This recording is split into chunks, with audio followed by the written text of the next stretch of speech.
Hi, Sarah. Welcome to the Birth in Focus podcast. How are you? I'm good. Thanks. Thanks for having me. I am so glad. So excited and honored that you were willing to do this. And I can't wait to hear everything that you're going to share and just really get to hear your heart and just what you've seen and how it's affected your life and your birth work. So, if you want to get started, you can introduce yourself and then maybe tell us a little bit about um, what MamaBaby Haiti is and how you got involved with them. Okay, sure.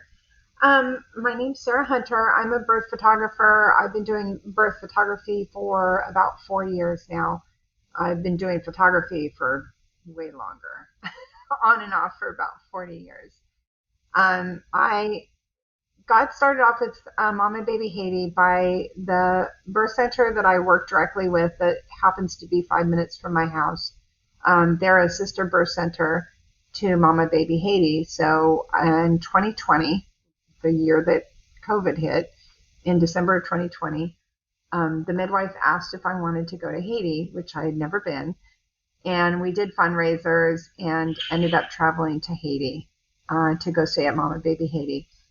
And we stayed for 10 days, and it was the most incredible experience I ever had. I photographed, it's funny because the last time I went, last year, I think I only photographed like maybe two or three births. The first time I went, I do believe I photographed like 7 births in one day. It was intense. But so basically, what Mama Baby does is they have a birth center that they built that is funded 100% by donations from people in the U.S. And it's a safe place. I am not going to cry. It's a safe Oh, place for women to go give birth um, because so many women die. Women and children die during birth in Haiti because they really don't have any health care. There's people that live in villages on mountains, and sorry, because it's I'm okay. sorry, It's okay. because Take a there's breath. No problem. yeah, because there was so much mortality about of women like dying during birth. Built this birth center, and so it's free to them. They can go there, and they can go there for their prenatal care, and they can go there for their birth, and they have to. It's that Mama Baby, like whoever comes with them has to wash the sheets and stuff like that, so there's not really a lot of work involved besides delivering the baby for the midwives. And that's basically what they do. And now, there's thousands and thousands of babies being born at Mama Baby Haiti. And because that birth center, they were renting that building. They've been renting that building for, I do believe, like over 10 years. And so now they bought the property next door, and they've been building a birth center and for 4 years, and now they just opened the birth center this last week when I was there. Yeah, yeah. I saw you got to go for the grand opening of the brand new birth center. And you said it took 4 years to build it. Yeah. Is that is that due to like anything in particular? Like, just the Funding. rate at which donations came in or Yeah. permits Yeah. or Yeah, yeah. it's definitely funding, so it's definitely a situation of, running out of money. Also, it's hard to get supplies. Even while I was there a few days ago, they were supposed to have a shipment that there's last Friday there was supposed to be a shipment coming in of furniture and beds and stuff like that that didn't show up because it got stuck in customs. So it's very common um, to for it to be really hard to get supplies there. Obviously, Yeah, it's Haiti. that makes sense. Yeah. So, with the new birth center, are they keeping the original building too? Do they have both now, or are they switching? No, they have to be out of that building. The owner of that house has wanted them. Well, in that house or the building has wanted them out for a while, and so I think they're trying to be out by the end of this month, before the end of this month. Wow, okay, very cool. Gosh, 4 years to build a birth center. What a blessing that is gonna be to everybody. That's so cool. So can you tell us a little bit, I guess, like kind of set the stage? What is Haiti like? Just in general when you visit.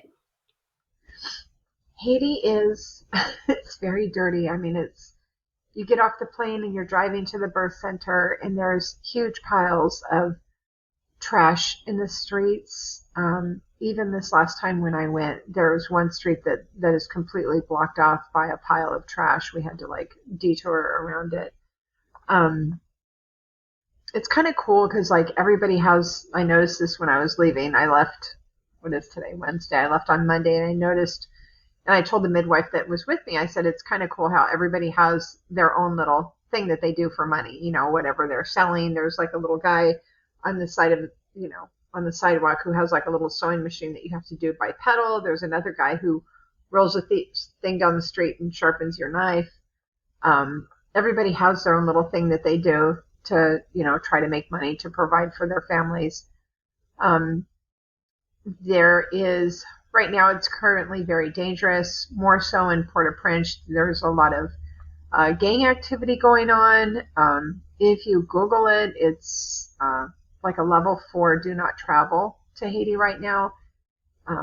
There's been a lot of people kidnapped, like a lot of Americans kidnapped in the last year. So it is dangerous and scary to go there. It's definitely a different way of life, excuse me, compared to what we experience here. It's a whole level of gratitude for what we have when you go to Haiti. Right. This was your third visit to Haiti? Correct.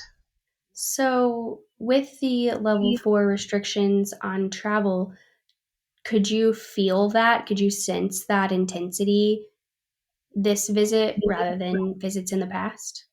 I noticed that they have a lot more security there at the birth center now. Um, there are armed guards at the birth center 24/7.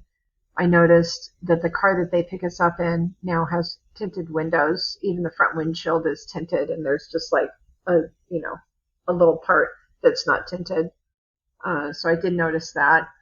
Um, they right now on the MamaBaby website, I do believe they have volunteering closed right now.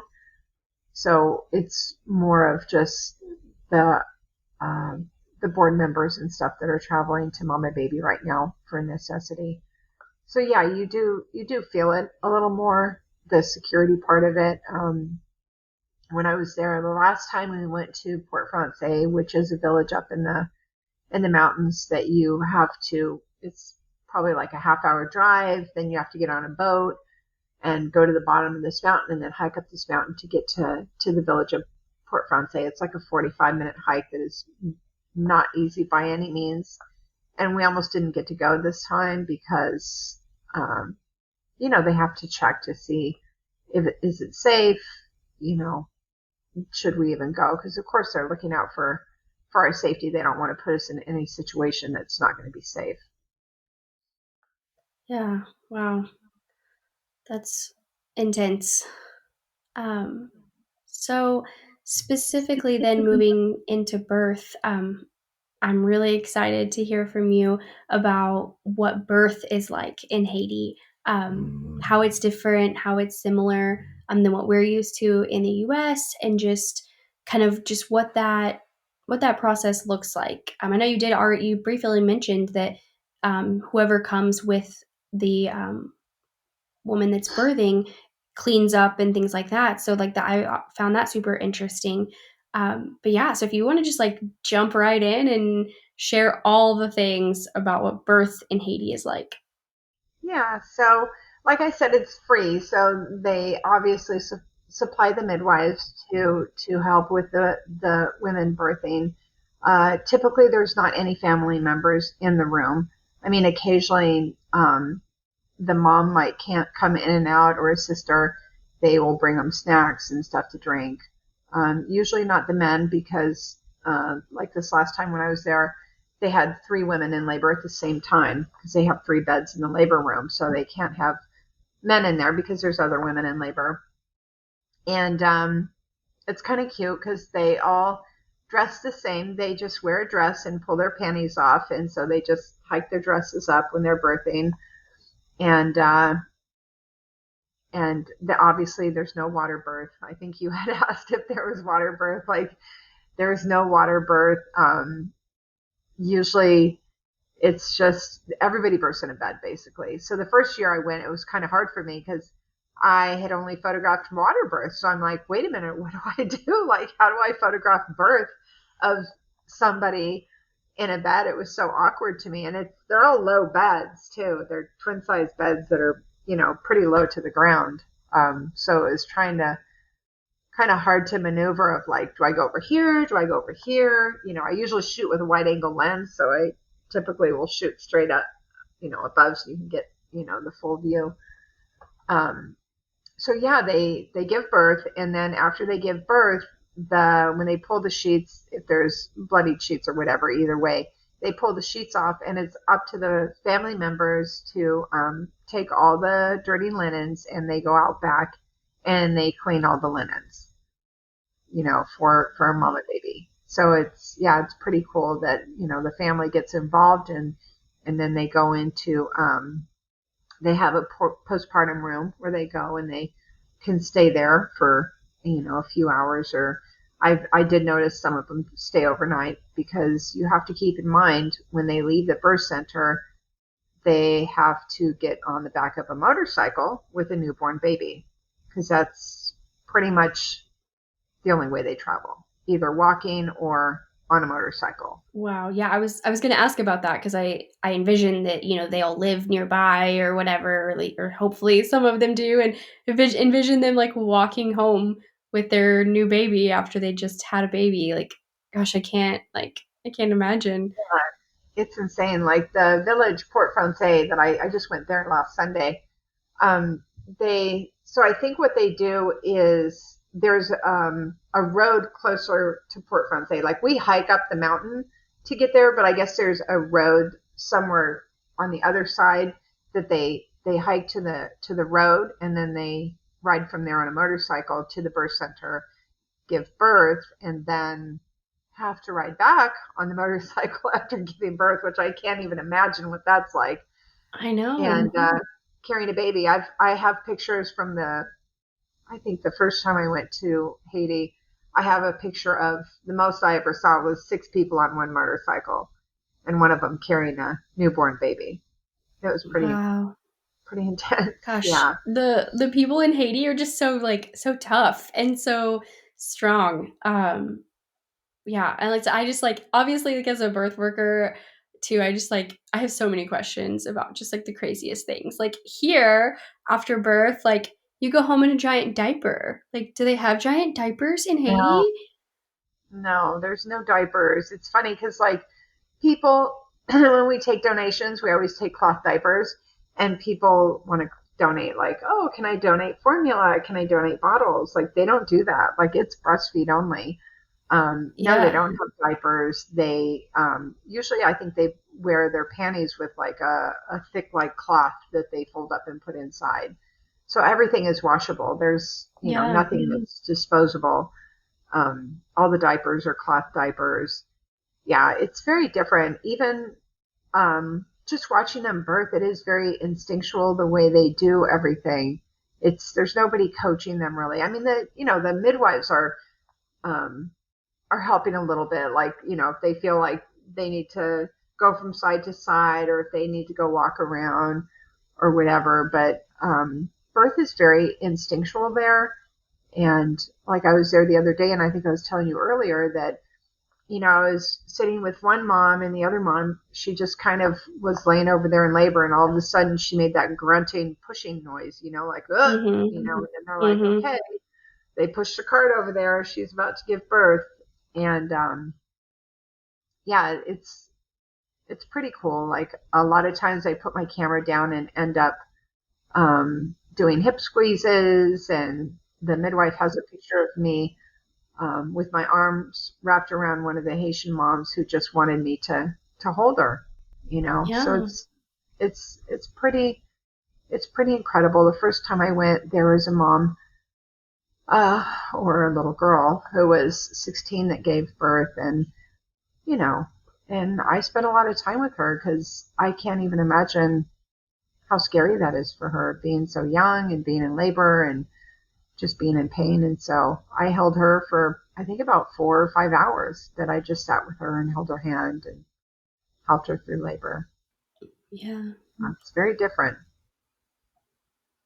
Yeah, it sounds like it. Well, and just like too, so you know mentioned formula and bottles and how that's just not really a thing.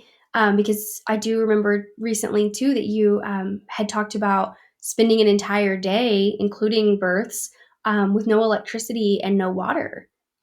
Just like no access to water, and the electricity was out for an entire day. Um, yeah, so I mean, what was that like? Like, I mean, yeah, tell me about that. Like, I've seen the story obviously a little bit on Facebook, but um, I would love to, for you to tell this story about, the lamp that you took or the like and all the things and yeah, birth with no electricity.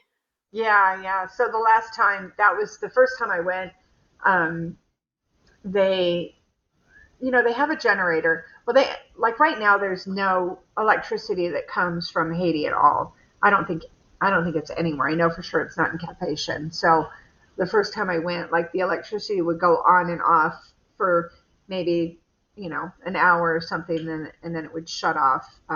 So I did bring little LED lights that had light stands, and so I got that was a day I photographed 7 births, and the very last one, she was in labor, and the midwife said, go to bed, go to bed. And the security guards would come wake me up at night, and I would just sleep with my camera in bed with me. And then they'd come wake me up, and I'd go back downstairs and photograph, the women giving birth. And that particular night, I go back downstairs, there's no electricity at all. And so I had my little LED light, so I had set it up so that that particular picture that you're talking about, I had set it up so she could actually see to give the mom stitches because she had a pretty good tear. And I have my flash, but I took those pictures without the flash just to show like how these women work. Like these midwives are literally working with no electricity and having to stitch by either flashlights or cell phone lights, or in that case I brought some LED lights. But yeah, it's pretty crazy to think that this is how they're delivering babies and how they have to work in these kind of conditions. Um, so when we were there, like this, a couple days ago, we went and we were staying in the old birth center, and then they took the generator from the old birth center and moved it over to the new birth center because they were having the grand opening on Saturday. So I think that was probably Friday that they did that. And so now we're in the old birth center. We didn't have any electricity. And so no electricity. There was no water because the electricity pumps the water. And Yeah. so we were like forced, we had to like pack up our bags and literally like move next door. And it's so funny because like you have to come out on the street from like one building to the next, like carrying our suitcases and carrying our mattresses and our beds and everything. Yeah, I So we saw could go that. sleep in the new birth center. It was pretty cool. And so now the new birth center, like it has, they don't have solar panels now yet. So it does run on the generator, and it's the same thing. Like they can't run the generator 24/7 because obviously the fuel is expensive too. Um, but at least we did have a generator. We did have water. The old birth center, there was one bathroom for everybody, Oh wow, basically. even like the moms. No, the moms there's another bathroom downstairs, like in the labor Okay. room. But Okay. upstairs where like all the volunteers stayed, the midwives, all the people that lived there, there was literally one bathroom. So you could wake up at 2 o'clock in the morning and have to go to the restroom, and there would be somebody in the shower because a lot of people will purposely wait till like the middle of the night to shower or do whatever they have to do because there's just so many people using the same bathroom. So in the new birth center, it was super exciting because there's a lot more bathrooms. So it Oh, was good. it was really nice to get to experience moving into the new birth center, um, and staying there for a few nights. It's incredible. Like I got to photograph the first birth. I got to photograph the first day that they opened for doing prenatals, which was literally Monday, the day that we were leaving. They opened the doors and set everything up. And I think we left at 8:30 a.m. and I think they opened about 7-ish. So I was able to go down and take pictures and videos. So it was really exciting to get to see that happen. So Wow, that's amazing. Like, what a great memory for you, and just what a great, like, opportunity for MamaBaby Haiti to just have all of that documented. I know that's amazing for them, but just such a cool experience for you too. So speaking of, like, going back to birth, I guess, did want to talk a little bit about hospital transfers.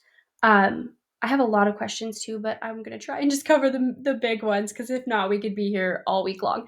Um, so I did want to talk about hospital transfers. One, just like, I guess off the top of your head, perfect statistics are not necessary. How often would you say that hospital transfers happen from, just in general, I guess, but specifically the birth center? I guess you would really only know the birth center, like how often they have to transfer someone. this is for sure going to make me cry. Yeah, I can tell. I can see it on your face already. I'm sorry. Sorry. Yeah, I didn't even know about hospital transfers before I went the first time. And actually, maybe I did watch a video about it or something when I was like really doing my research on MamaBaby Haiti. And so we actually went to go visit one of the midwives that was had her baby in the hospital. I think she had a C-section, and they wouldn't let us in the hospital. And obviously, because we're American, but you can see the porch outside where they keep everybody. So basically, what happens in Haiti is it's not just C-sections or moms, having babies. It's everybody. If you go to the hospital and you have any kind of care, surgery, C-section, whatever, and you can't afford to pay the bill, they keep people in hospital prison. Sorry, they No, keep don't people in apologize. hospital prison. They keep them. Um, they have to sleep on the porch outside. They don't give them food and water, and they have to stay there until somebody pays for their hospital bill.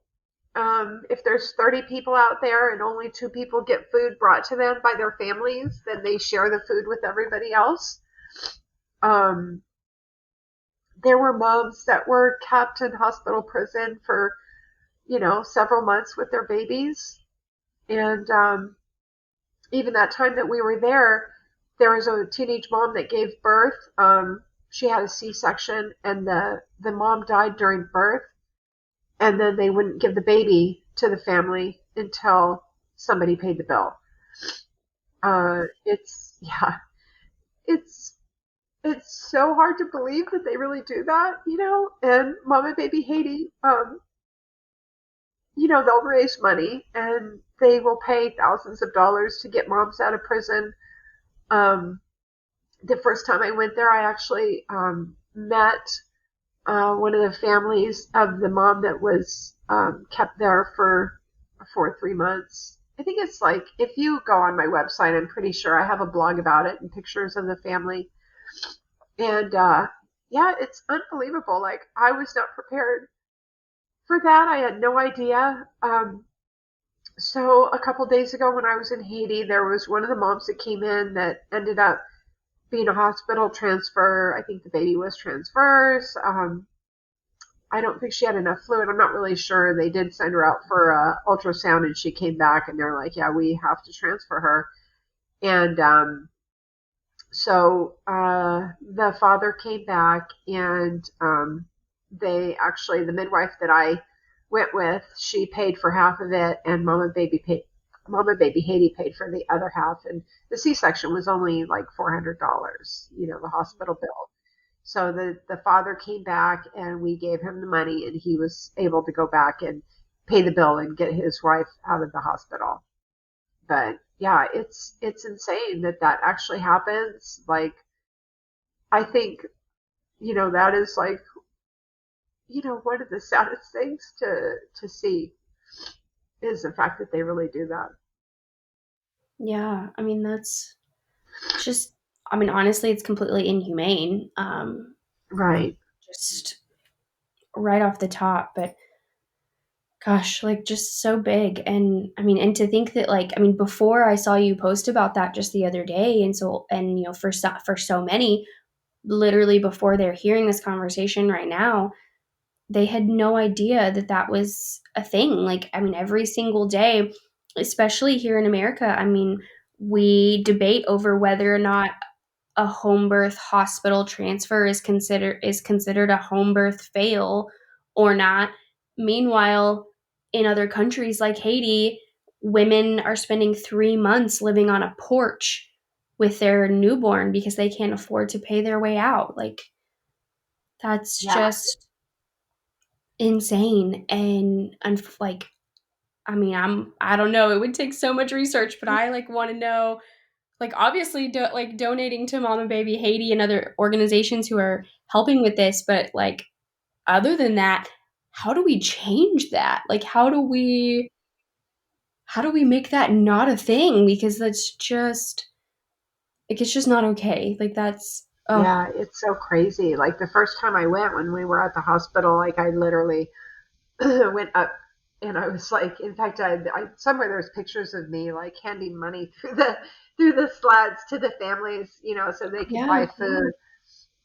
Because it was mind blowing. And I even, I have pictures. I mean, they're taken from far away, so you can't really see much. But yeah, yeah, it's mind blowing that that happens. So, I mean, you know, it's funny because when you donate money to places um, and you don't know where it really goes, like you make donations and you're like, where does the money really go? Where is it really helping people? And that's the thing about MamaBaby is, to go there and see how that money gets spent. It like 100% it goes to such a good cause, to get the moms out of the prison, to give the moms a safe place to give birth, to see it in action and everything they do. They also have a midwife. Um, they have a midwife school there at MamaBaby, so they are constantly, training new midwives. In fact, last year, that's where I went. They asked me to come photograph the graduation of the midwives. So I'm pretty sure every other year. So I'm assuming this coming year, maybe in April, they'll have another graduation. I think it's every other April. that And is so so they're cool. So they're, constantly training new midwives to, yeah. not just to work at MamaBaby, but to go to other places in Haiti to help out. So obvious, I'm guessing they're training like Haitian midwives, right? Correct. Yeah. Okay, so these are like women who live in Haiti who want to become midwives. Do they have do they have a Haitian midwife who leads that program, or is it Yes. um, a Yes. midwife from somewhere else who lives there and trains them? Or I'm pretty sure it's a Haitian midwife. Well, it's definitely a Haitian midwife that runs the program. I think it's one of their midwives, if I yeah, remember right. Yeah. okay, that's really cool. So for the most part, I'm guessing birth in Haiti is it usually home birth, like even free births, unassisted births most of the time, like in those remote villages and things like that where they don't have access to MamaBaby Haiti? Yeah. Or It would be worse. I mean, even the village that I went to, they hike, like I said, they hike and then get on a motorcycle and come to MamaBaby. So okay, it's, for the most part, they all try to go to MamaBaby if they're, okay, within radius of being able to get there. Um, I When I was there on Sunday, I actually talked to, didn't really talk because I don't speak Creole, but enough communicated with them enough to ask them, the ones that had babies, if the babies were born at MamaBaby, and they said yes. So like pretty much all the babies that I saw at the village were all born at MamaBaby. Wow. Okay. Okay, cool. Okay. I've obviously never been to Haiti, so I don't know like how big it is and how much the mama baby radius covers. Um so do any women in Haiti electively choose to have their babies in hospitals? I doubt it. Yeah, I don't very think probably so. very little. Yeah.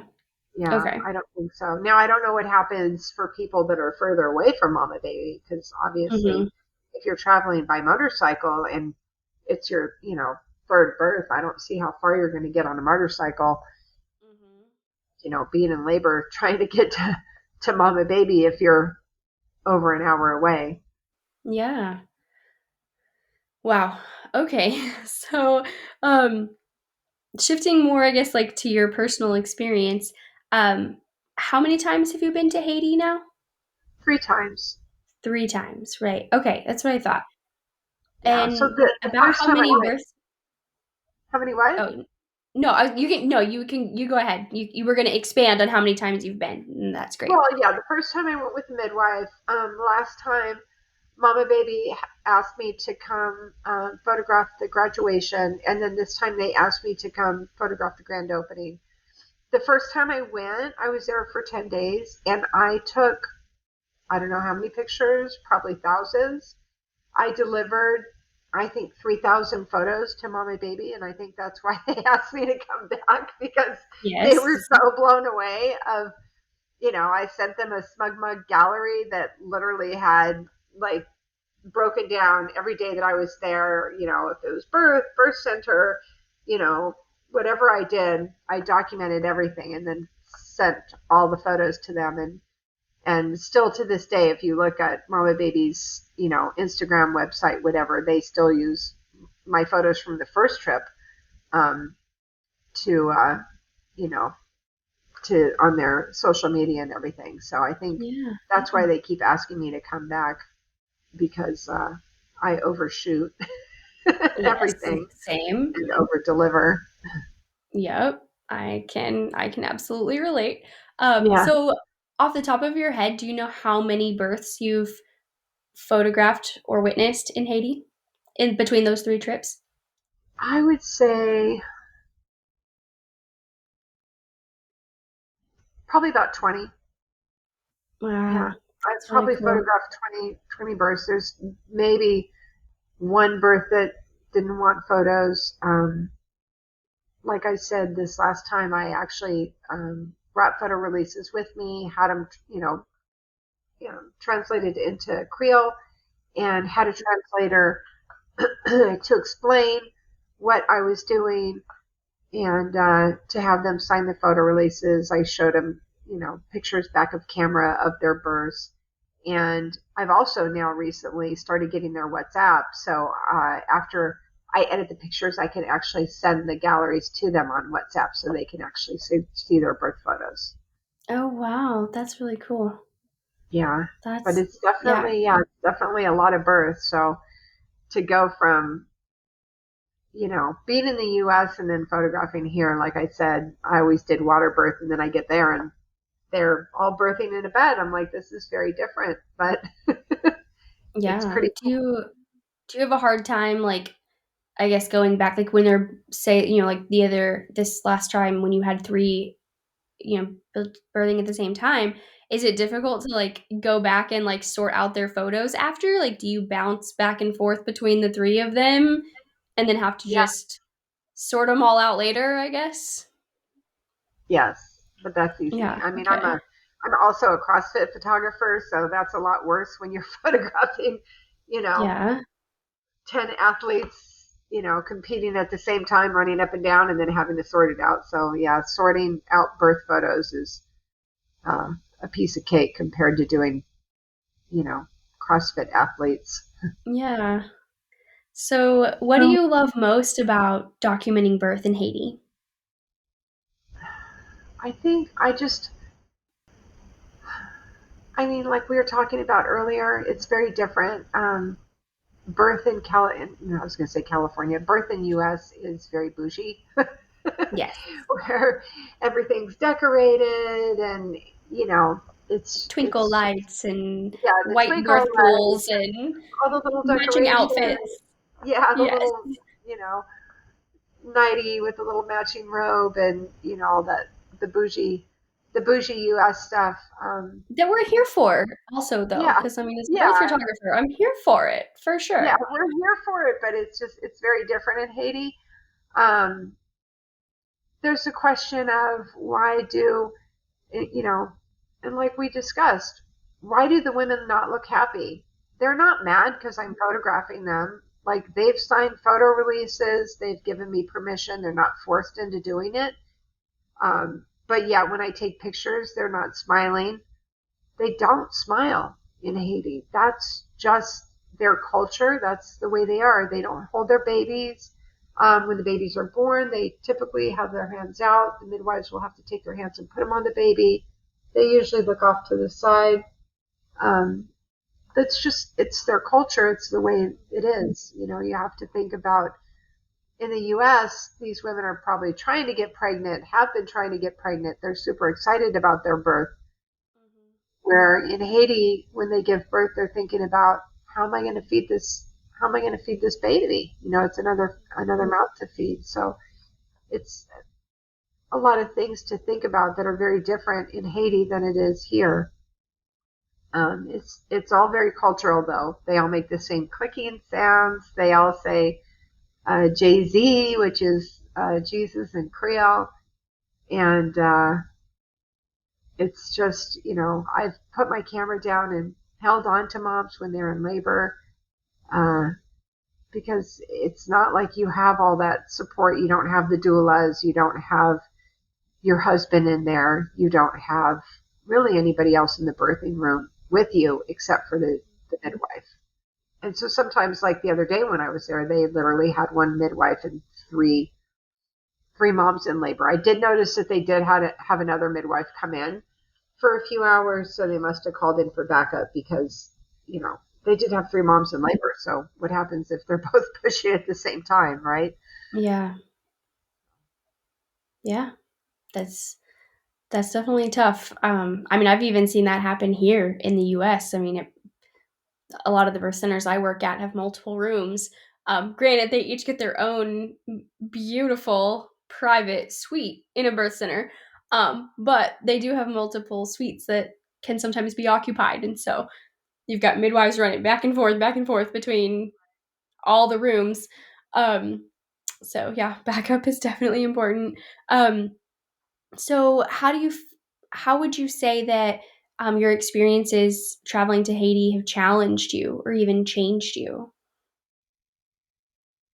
Um, well, it's always a challenge traveling to Haiti. It's funny because a lot of people, even my husband, I mean, I'll be honest, last year I went to Haiti in April, and it was after I went last time that it got kind of bad in Haiti. In fact, it got really bad. And my husband, who's never said this to me before, was like, I really don't want you going there. I really don't want you going back. So when they asked me to go this last time, I asked my husband, and he knows how much it means to me. So he did say, and it's funny because he pretty much lets me do whatever I want. He's never told me no about anything, and so he said, "Well, since you're going with Lucy, I'll let you go." Yeah. Lucy's a pretty tough midwife, and Yeah. so it is like there's that passion of wanting to go because I love what MamaBaby does, and I have such a passion for birth and wanting to be there and be a part of it. But then there's also that fear of yeah, there are Americans getting kidnapped, and it is a level 4 right now, and there is a lot of gang violence going on in Port-au-Prince, which is Port-au-Prince is like I think it's about 4 or 5 hours from Cap-Haïtien where we stay. So there is that, what I have passion for, and yeah, there is violence going on, um, but my passion always overpowers everything else. It's just like Yeah. going to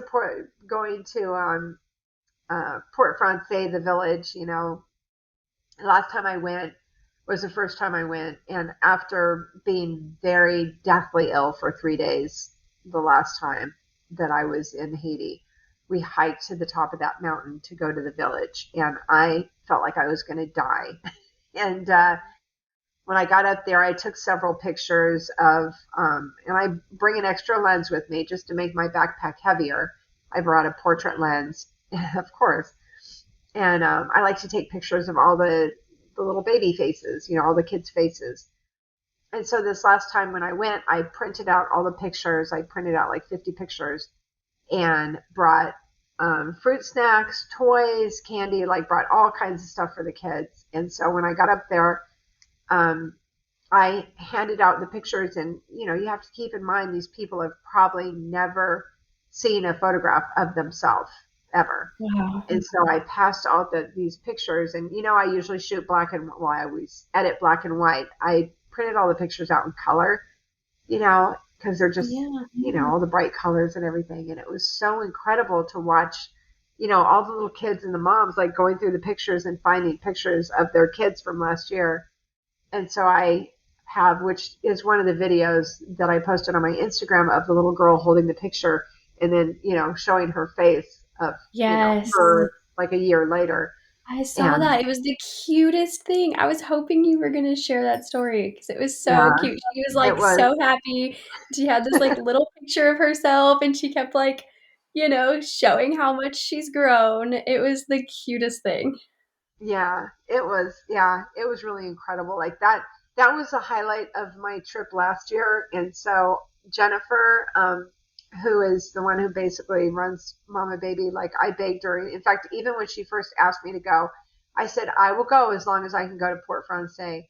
Um, Everything tried to stop us that day from going to Port Francais. They said that there's, I don't know, it was, you're not supposed to go there on Sundays. The current was going to be too much on the boat, and I just kept looking at Jennifer like, please. Yeah. So Jennifer did allow me to go with Lucy, her husband, and her son. So just the four of us went up, and it was so incredible just to, I mean, I those little kids, like with their toys and their candy and their pictures, it was absolutely priceless. Another thing that MamaBaby does that I didn't talk about was they do traveling clinics. So last time we actually did clinic up there. They didn't do it this past Sunday because they felt more like Sunday is their day, to like sit down with their families, so they didn't want to interrupt that.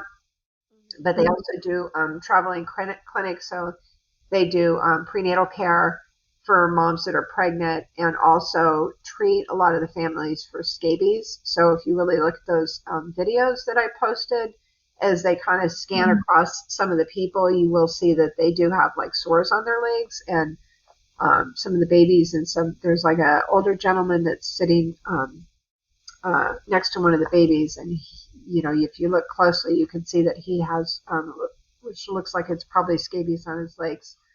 So they do, mobile clinic where they, treat the families for scabies also. Oh, wow. So the midwives will see, other family members or other, like, community members for things other than having a baby? Right. Yep. Absolutely. Wow, that is really cool.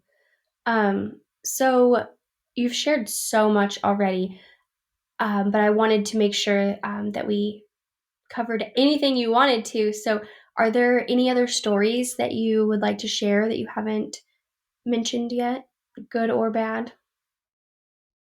The other thing I wanted to say was Carmel. She's basically the midwife that pretty much runs MamaBaby. She she also has like 30 orphan children that she's taken in at another birth center that they built. It's in Los Cabos. We went there last time. We didn't go this time. I think actually Jennifer and her family probably went there after we left. In fact, they might be there right now. But so they built another birth center over there, and Carmel has like 30 children that she's taken in, orphans that she's taken in over the years. Wow. And her mom lives there and takes care of all those children. And so they do have a school there, and they have a teacher that comes and teaches them every day. And the first time I went, we were able to go over there and take pictures of that and get to see all the children in school. It was pretty cool. So, they do educate the kids as much as possible. I know the village, Port Francais, I know that we were talking about that the other day, and that they said they did have a teacher that they were trying to get to go to the village to teach the kids, but I don't think the teacher goes there anymore. I mean, that's a pretty far off hike to go, teach the kids. But yeah, they're doing everything they can. Carmel has the biggest heart you'd ever see, and she's just, because I think the last time we went, she had 20 something kids, and last I heard she has like 30. So she's just Wow. taking in all these kids, and there's kids that live at the birth center there that are kids that were, one of them, in fact, one of them that lives at the birth center, I'm pretty sure he was left under one of the benches at the birth center when he was an infant, and they've taken him Oh, in, and yeah. he's at about, I think, 3 or 4 years old now. Yeah. So people live at the birth center pretty full time? Oh yeah, there's a lot of people that live there. Okay. They have Yeah. cooks, midwives, staff. There's a lot of people, and there's a lot of kids that hang out. Yeah, Yeah. that is really cool. So, um, if you wouldn't mind, would you want to share a little bit about like any needs that Mama Baby has, and just how anyone who's listening to this right now could get involved, could support Mama Baby, could donate, what to donate, how, all those sort of things. Yeah. Well, I mean, the main thing is Mama Baby. Like, I know they do have people set up on monthly donations, which helps a lot. It takes a lot of money to run Mama Baby every day. Every month. I want to say it's probably, you know, close to $50,000 a month to run Mama Baby. I'm not 100% positive, but I know it's a lot of money. So um, taking in donations really helps a lot. Anybody who can donate. They also uh, take in supplies. So like when we go, we take Pitocin, we take cloth diapers, we try to take as much medical supplies as we can, which is what the volunteers do. Like we were talking about, there's a fee to go in as a volunteer, which it's not really the cost to stay there. It's just, them raising money. And then also every time we go, I mean, this last time we didn't take as much supplies as normally because we really didn't have a lot of time to prepare because it was kind of like a last minute thing. Um, but yeah, like cloth diapers is really big, onesies, and whatever kind of medical supplies we can get in. Yeah. So Yeah, you can go wow, to that's the really cool.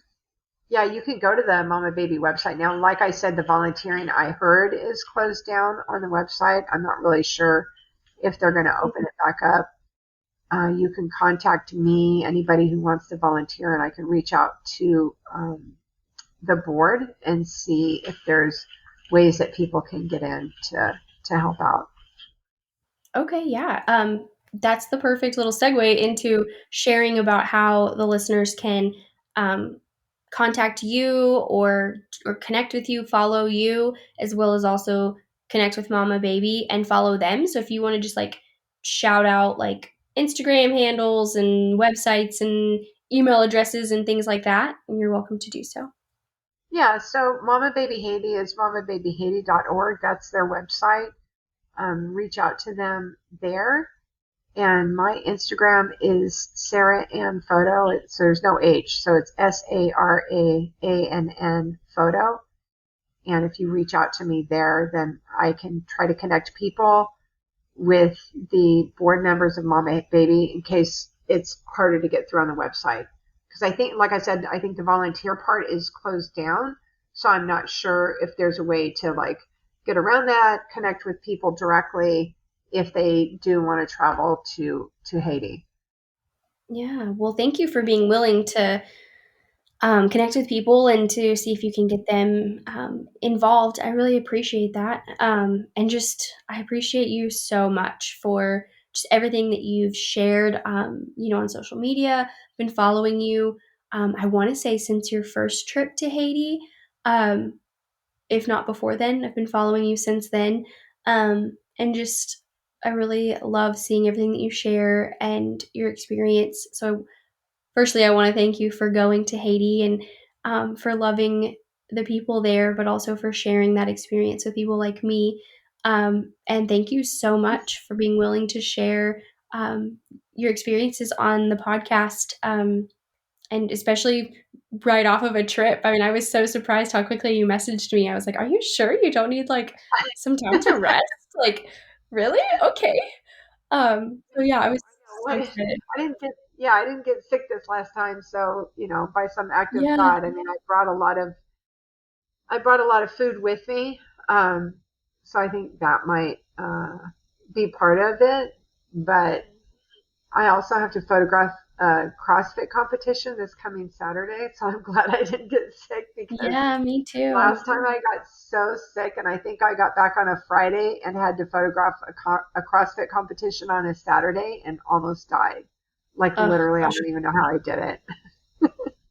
because you're strong and you're tough. Yeah, whatever. Yeah. Thank you again so much, for sharing everything, and I know that, um, the listeners are gonna be just as excited to hear everything you had to share, as I was, so I really appreciate it. Well, thank you for having me. I really appreciate it. Hopefully, next time we can go to Haiti together. Yes. Oh, I would love that so Yeah, much. yeah. I'll definitely go next year. I don't know when, but I'll definitely go back next year. Okay, listeners, keep an eye out, come back next year and see if I go to Haiti. There you go.